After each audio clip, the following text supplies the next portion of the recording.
Hi, I'm Tracy Thomas, and this is my story of how I got here. I always knew that I suffered from anxiety, but I thought it was totally normal.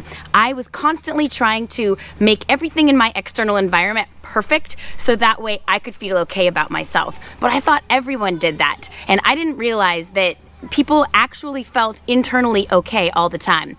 But that wasn't my experience in life. I was constantly scurrying around trying to make sure that everything in my external environment was perfectly in place so that way I could have that reflected back to me that I was okay. I had lots of friends, I threw lots of parties, I had lots of social interactions, and I was constantly doing activities and engaging with people because the more people I engaged with, the more people could reflect back to me that I was okay. But whenever those things weren't in place, or if ever someone was frustrated with me or disappointed with me, I would lose my mind. I had that reflected back to me that I was not okay, and I did not have any sort of firm foundation to stand on where I could withstand that, or even look at myself and realize maybe that wasn't very cool behavior. But I wasn't capable of that because my entire image, my entire belief about myself was dependent upon that which was reflected back to me from the external. And so I needed a constant feed. It was almost like an addiction of positive feedback from friends and from my environment. And I wasn't okay, and I knew it, but I didn't know what to do about it.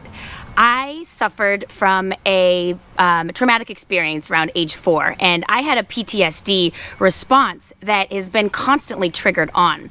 I have what's called a toxic stress response, where your body is in a pegged on mode of responding to things that you perceive as stressful, but are not necessarily an actual threat, but your body doesn't know the difference. So you get flooded with the same hormones and the same sort of patterns as though there were an actual lion chasing you. And so from this toxic stress response, I experienced overwhelm very, very easily. And I would kind of look around at people and be like, why aren't they freaking out internally the way I am? They seemed okay. And I would just constantly get flooded with overwhelm.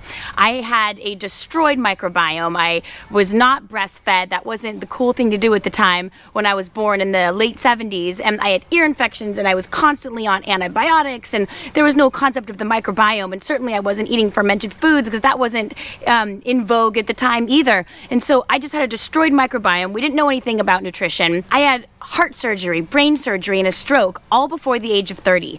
And I knew that I was not doing okay. And so my whole life had just tried to hedge against all of this. That internal restlessness was always there. And so I hedged against it with, constant amounts of exercise. I was running, I was doing yoga, I was hiking and skiing and doing everything I could to constantly be active because I got a hit of endorphins, and those really, really helped to bring down the anxiety. I dove into spirituality, I dove into nutrition and meditation and supplements and different kinds of modalities of therapy and all these different kinds of devices that I could use and incorporate into my life, trying to feel better.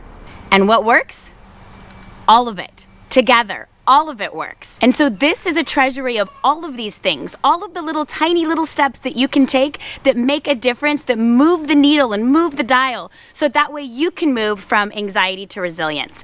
And so you can click on any of the videos above. They're all categorized by nutrition and body work and mind work, or you can subscribe and be a member where you have access to all kinds of more tips and practices and access to me and Q&A and all kinds of other goodies. So I hope to see you there.